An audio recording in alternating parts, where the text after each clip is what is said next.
이번엔 저희가 준비한 다음 돌직구 신문입니다. 어떤 뉴스가 준비되어 있을지 만나보시죠. 여야가 이름 붙이기 전쟁에 나섰습니다. 장명전, 장명대첩, 저는 이렇게 부르고 싶습니다.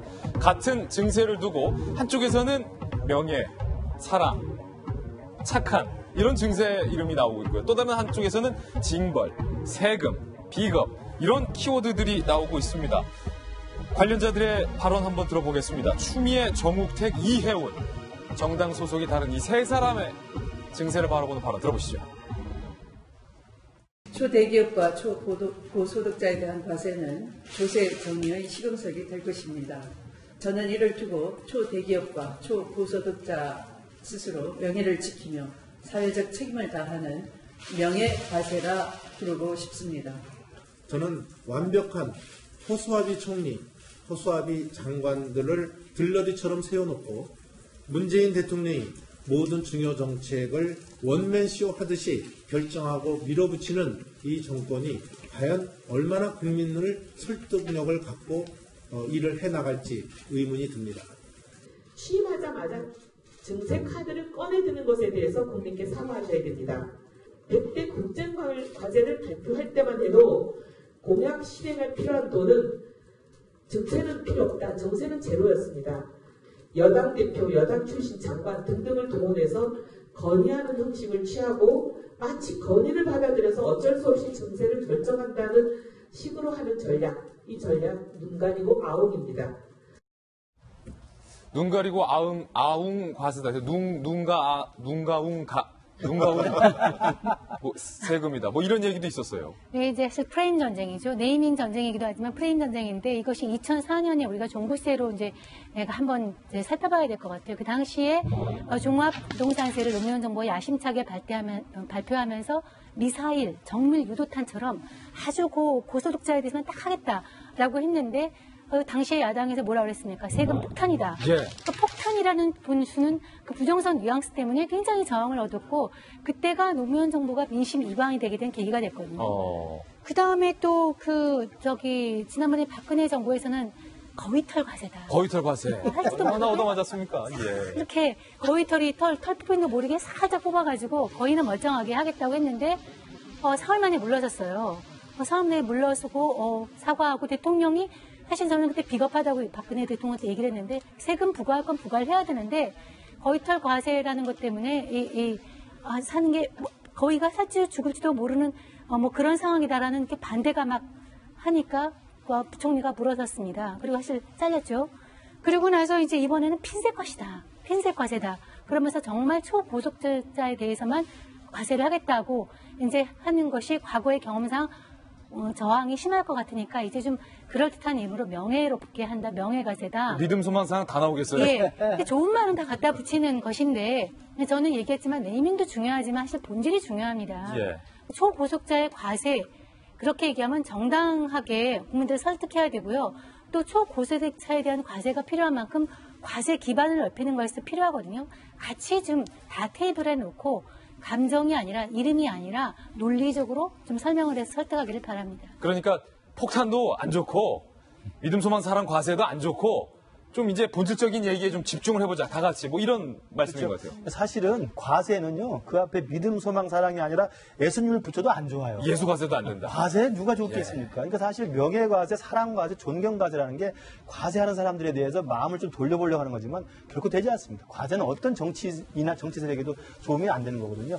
문제는 네이밍을 중요하게 만들어가지고 서로 간 정당성을 이야기할 게 아니라 대통령이 분명히 공약에다가는 증세가 없다고 이야기했음에도 불구하고 그 말을 뒤집는 게 너무 빠르잖아요. 그러니까 그 부분에 대한 대통령 스스로의 해명이 있어야 되고요. 증세가 필요하다면 국민적 차원에서 공론화에 붙여서 합의하면 저는 증세할 수 있다고 봅니다. 세금을 내야 또 복지가 되고 세금을 내야 또 국가가 발전한다고 한다면 누가 또 안 내겠습니까? 예. 그러니까 그것은 눈 가리고 아웅이라 이렇게 낙곰수식으로 돌아가서 하는 게 아니라 정정당당하게 세금의 필요성을 이야기하고 거기에 동의를 구하는 그런 좀 합리적 절차와 프로세스가 필요하지 않나 생각이 들어요. 여야 모두가 이 부분은 새겨들어야 할 대목인 것 같습니다. 저희는 60초 광고 후에 돌아옵니다. 잠깐만요.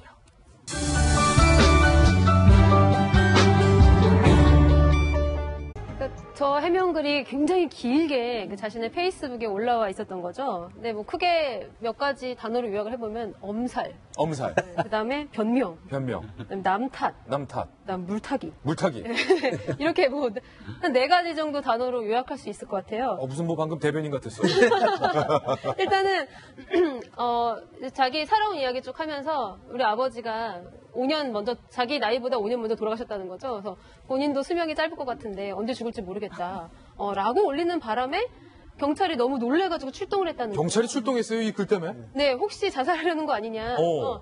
이제 그래서 그 부분 이제 엄살이라고 볼 수 있고, 그리고 변명은 본인 경찰이 확인해본 결과 뭐 건강한 맞아, 걸로 맞아. 알려고 돌아갔다는 부분도. 네. 예. 그러니까 뭐 아까 사전 토크에서 잠깐 이야기했지만 저분은 절대 자살은 하지 않으실 분이다. 라고 보통 대중 사람들은 많이 생각을 하고 있습니다. 그리고 변명 부분을 보면은 이제 본인의 그 외유 사실에 대해서 이건 외유가 아니고 굉장히 정당한 그 공무상 그 해외의 문물을 견학하기 위한 이제 그런 프로그램이었다는 이제 변명을 또 극구하면서 그리고 또 시차 적응도 잘 안 된 상태였고 그런 상태에서 기자가 내가 이렇게 한 말을 이렇게 왜곡해서 보도할 줄 몰랐다라고 하면서 기자를 탓하는 모습도 보이고요. 그리고 이제 가장 중요한 부분이 저 물타기인데요. 갑자기 이제 애꿎은 문재인 대통령과 지금 손석희 사장을 공격하는 그런 말이 나와가지고 굉장히 화제가 되고 있죠. 예. 그래서 볼 때는 뭐 본인의 잘못해놓고 그것을 마치 정치적 탄압을 받고 있는 것 마냥 그게 약간 물타기를 하려는 그런 모습이 보입니다. 물타기다. 예, 그래서 관계없는 사람들을 이제 마구 끌어들이면서 그 마치 이제 약간 극보수층을 좀 노려서 그분들만큼은 자신을 지지해주기를 그런 바라는 마음에서 저런 물타기를 시도하고 있는 것이 아닌가 약간 의심이 되는 그런 상황이고 여전히 정신을 못 차리고 있다 한마디로 이야기하면 그래서 우리는 이제 흔히 인터넷 용어로 저런 분들을 이제 관종이라고 부르거든요. 네, 그래서 일종의 관심을 받길 바라는 그리고 지금이 어떻게 보면은 정치인 입장에서는 기회라고 봤을 수도 있어요. 그래서 본인이 이렇게 이름이 널리 알려지고 모든 언론의 스포트라이트를 받는 그런 기회가 흔치 않지 않습니까? 도의원인데. 그래서 이 기회를 아예 얻어서 내가 내 이름을 대중들의 머릿속에 못 박아두겠다라는 의도가 있는 것이 아닌지 생각하고 있습니다. 구의원 출신의 김해 박사께서는 어떻게 보세요?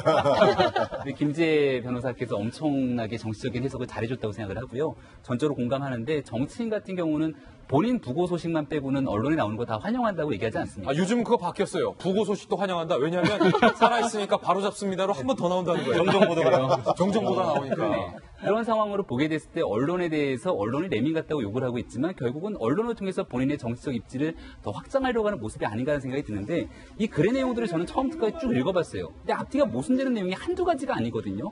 첫 번째로 마지막 이런 얘기 했습니다. 함께 공존하고 살 길을 찾는 길을 모색하길 바란다.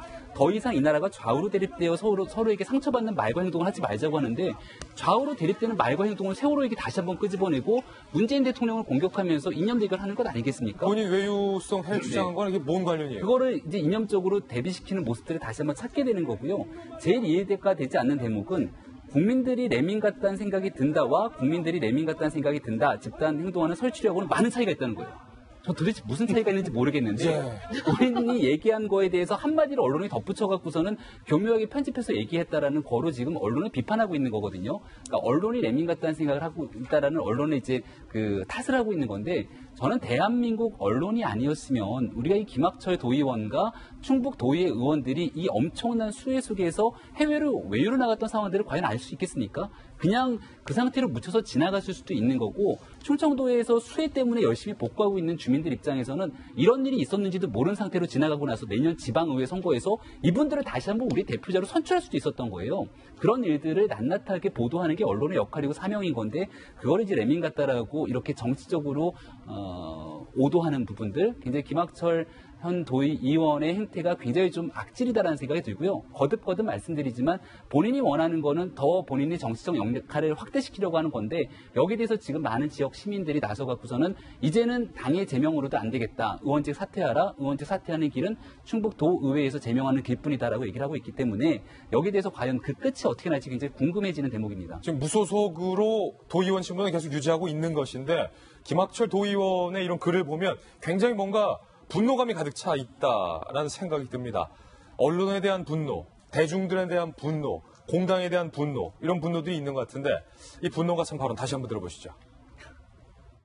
다만 사회 현상에 대한 것을 제가 설명을 한 것인데 해당 기자가 그 레밍이란 단어를 몰라서 저한테 의도되지 않았던 일종의 함정 질문에 제가 빠진 것 같습니다. 그것을 교묘하게 좀 편집이 된 게 아닌가. 이 마당에서 제가 수해 현장에 간다 한들 그분들께서 다가와주시겠습니까? 사진 찍히기 위한 그런 공사는 상당히 적절치 않다고 생각하고요. 진심으로. 지금 김학철 의원이 올린 글 중에 이런 논리가 있어요. 좋다. 내가 안 가서 이렇게 많이 문매를 맞았는데 그 대통령은 왜 안 오냐? 나 제명되면 대통령도 탄핵해야 되는 거 아니냐? 그러니까 지금 김학철 의원의 지금 술수에 지금 우리가 말려드는 것 같다는 생각이 들어요, 요즘에는. 그래요? 너무 지금 띄워주고 있는 게 아닌가, 사실은. 그런 생각이 들어서 내일부터라도 이제는 김학철 의원의 뉴스가 나와도 우리가 좀 언급을 안 해야 되지 않을까 싶은데요. 금방 말씀하신 것처럼 지금 어제 올린 그 장문의 해명글을 보면 우리가 사전회의 때 이야기했습니다만 한마디로 이야기하면 저는 아무 말 대잔치를 벌인 거예요. 아무 말 대잔치다. 그 긴 글을 써놨습니다만 긴 글이 일사불란하게 일관된 논리가 있는 것도 아니고 어떨 때는 해명, 어떨 때는 말 바꾸기, 어떨 때는 물고 들어지기, 어떨 때는 또 쓸데없는 이야기들이 나오는데 그 아무 말 대잔치 대표님이 금방 말씀하신 거예요. 대통령 욕을 하고 있는데 대통령이 휴가 복귀 위해서 현장에도 안 나가본 대통령이라는 건데 문재인 대통령이 휴가 간 적 있습니까? 휴가 간 적이 없거든요. 근데 휴가 복귀해서 왜 수해 현장에 안 가냐고 지금 묻잖아요. 그러니까 제가 볼 때 이 양반은 그 장문의 해명글을 통해서 어떤 자기의 어떤 논리나 어떤 억울함을 설명하려기보다는 또다시 언론과 국민의 주목을 받아서 자기 스스로의 정치인의 어떤 인지도를 높이려고 하는 고도의 술수가 아닌가 싶어요. 저는 그런 의미에서 본다면 이제 우리 언론, 우리 돌직구도 이분을 더 이상 우리가 올리지 않는 것이 이때는 가장 중요한 게 선의의 무시 작전이라는 게 있거든요. 아, 그런 작전 좀 처음 들었는데. 있습니다. 비나인 니글렉트라고 있습니다. 예. 선의의 무시라는 게 굉장히 필요한 시점이 아닌가 싶고 마지막으로 한 말씀만 드리면 레밍 같지 않으려면 레밍에 분류했다면 레밍 되지 마라라고 이야기하는데 정말 저분을 오늘 이 시간부로 레밍 홍보대사로 임명하고 싶어요. 레밍 홍보대사로. 왜 이렇게 레밍 얘기를 많이 하는지 정말 궁금합니다. 네. 레밍, 이것도 황당해요. 레밍 발언에 분노하셨고 상처 받으셨다면 다시 한번 고개 숙여 사과드립니다. 이렇게 나올 줄 알았는데 레밍이 되지 말라. 이게 약간 논리 전개가 좀 이상한데 만약에 이렇게 정치적인 본인의 정치 활동을 하는 것이라면 좀 의문인 게 앞부분에 자유한국당에 대해서 홍준표 대표에 대해서 사실은 뭐 살벌하게 비판을 하거든요. 정성희 의원님. 법치주의 국가도 아니다. 법치주의 정당도 아니다. 법치주의 정당의 대표도 아니다. 뭐 그런 의미 아니겠습니까?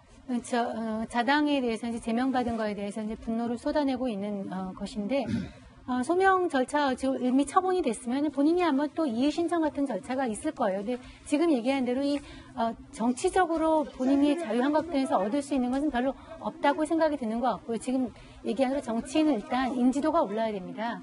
인지도는 지금 전 단기간에 정말 급상승을 했어요. 그리고 본인의 어떤 생각이 뭐 세월의 얘기를 한다거나 뭐 대통령을 비난한다거나 하는 거를 볼 때 지금 또 과거에 태극기 집회에 이제 열심히 나갔던 이런 전력으로 볼 때 본인의 가지고 있는 걸 가지고 오히려 이걸 개구를 해서 좀 아주 자유한국당 내에서도 아주 오른쪽에 있는 사람들과 어떤 결합을 해서 좀 정치적인 자산으로 사바부를 어차피 이렇게 된 거 넘어진 김에 뭐 자빠진 김에 뭐 쉬어간다는 말도 있잖아요. 그러니까 이게 호흡도 조절하고 새로운 정치적인 자산으로 한번 만들어보려는 그런 생각을 가지고 있는 게 아닌가 하는 생각이 들고요.